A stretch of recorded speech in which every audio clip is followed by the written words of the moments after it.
안녕하세요. 오늘도 어김없이 일주일 만에 다시 찾아온 올리브 크루 선장 뽀빠입니다. 오늘의 영상은 전기 배관 작업에 대하여 보여드리겠습니다. 작업 영상과 함께 전원주택을 건축하는 방식 중 도급공사의 장단점 등에 대하여 알아보겠습니다. 직영공사의 장단점을 안 보신 분은 올리브 크루즈 TV 제15편을 보시기 바랍니다. 도급공사란 일정한 기간이나 시간 안에 끝내야 할 일의 양을 한꺼번에 맡거나 맡겨 하는 공사로 정의되어 있습니다. 즉 건축주가 시공사와 도급계약을 맺어 공사를 진행하는 방식으로 시공사의 전문가가 인력부터 자재 수급, 공사까지 일괄 추진합니다. 건축 연면적 200제곱미터 약 60평을 초과하면 반드시 도급공사를 해야 합니다.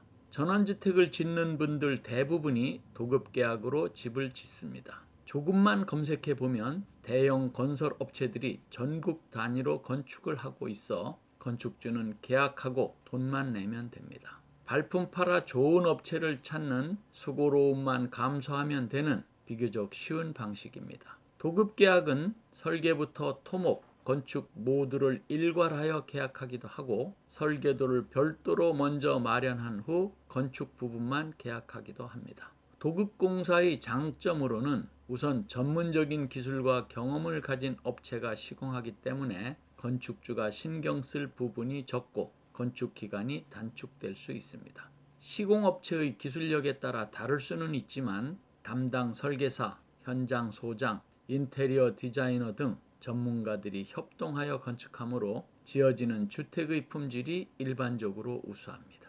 하지만 도급공사는 시공업체 선정이 매우 어렵습니다. 부동산 중개업자, 지역 거주민 또는 지인의 소개로 전원주택 건축을 진행하는 경우가 많습니다만 도급공사를 맡길 시공업체는 어느 정도 규모를 갖추고 있고 공사 실적과 실력을 지닌 업체로 선정하는 것이 좋습니다. 업체를 방문해도 모든 내용을 공개하지 않으므로 발품을 팔아서 서너 개 업체를 방문해 보고 가장 합리적이라고 판단되는 업체를 선정하는 것이 좋습니다. 업체에 따라 추천하는 것이 달라 뭐가 맞는 말인지 중심 잡기가 어려울 수도 있습니다. 건축주가 많이 알고 있어야 판단하기가 쉽겠죠. 시공업체를 선정할 때 그 업체가 지은 집을 방문할 수 있으면 방문하여 판단하는 것이 좋고 집주인을 만나 시공 과정에서 마찰이나 불편함은 없었는지 물어보는 것도 도움이 됩니다. 전원주택 도급공사의 단점은 건축비 상승입니다. 직영공사보다 편한 대신 비용이 더 들어갈 수밖에 없는 건 당연한 이치겠지요. 비용 상승 정도는 계약을 맺은 업체의 규모, 기술 수준 등에 따라 차이가 납니다. 간접 비용과 인건비를 감안하면 규모가 큰 업체일수록 건축비가 비싸질 수밖에 없습니다. 종합건축회사의 경우 건축비가 30% 이상 상승할 수도 있습니다.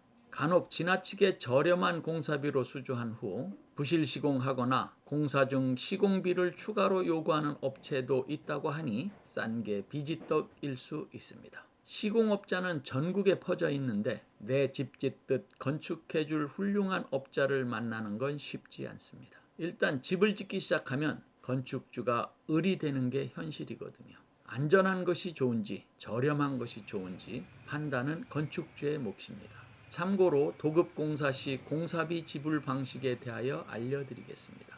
계약업체의 요구사항에 따라 지불하는 경우가 대부분으로 일반적인 공정별 시공비 지분율은 계약과 동시 계약금 총 공사비의 10%, 토목공사, 기초공사 착공 후 총 공사비의 30%, 골조공사, 창호공사 완료 후 총 공사비의 20%, 내외장 마감공사 완료 후 총 공사비의 30%, 준공 후 총 공사비의 10%입니다. 하자 보수 보증금 공사비의 3%를 준공 1년 후로 계약할 수도 있겠으나 시행하는 업체는 거의 없습니다. 주방이나 조명, 창호 자재는 종류에 따라 금액 차이가 많이 발생하므로 건축계약서의 특약사항에 상한선을 정해놓고 추가 비용이 발생하면 도급업체는 이를 건축주에게 알려 건축주가 판단하도록 명시해 놓는 것이 좋습니다. 마지막으로 잘 선택되지는 않지만 반축 공사 방식이 있습니다. 60평 이하만 해당. 반축 공사란 말 그대로 반만 하는 공사로 일반인들이 시행하기 힘든 기초공사와 골조공사 및 지붕을 시공업체가 하고 인테리어 등 나머지 공정을 건축주가 별도로 하는 공사입니다. 건축주가 나만의 인테리어를 적용하여 붕어빵이 아닌 개성 있는 집을 지을 때도 선택될 수 있습니다. 품질은 건축주 몫이고요. 오늘은 올리브 크루즈 건축 과정 중 전기 배관 작업 영상과 함께 전원주택을 건축하는 방식 중 도급공사의 장단점 등에 대하여 설명하였습니다. 전원주택 건축 방식을 결정할 때 도움이 되겠습니까? 여기서 잠깐, 전기통신 배관 공사가 예술이지 않습니까? 집 짓기 시작 전까지 저는 설비 배관을 제외하고 시간은 오래 걸리겠지만 전기 배선을 포함한 모든 공사를 제가 직접 할 수 있다고 자신했습니다. 그러나 전기공사팀의 거미줄 배관 작업 과정을 보고 이건 예술이구나 감탄하며 제가 얼마나 거만했었는지를 뉘우치게 되었습니다. 거실에서 보면 큰 유람선 같다는 어느 분이 말씀을 듣고 저희들의 보금자리를 올리브 크루즈로 부르기로 하였습니다. 우리 집의 이름을 딴 슬기로운 도심 속 전원 생활을 중심 주제로 한 저희 올리브 크루즈 TV에 보내주시는 많은 관심과 성원에 항상 감사드리며 구독, 좋아요 누르는 것과 알람 설정은 기본인 거 아시죠?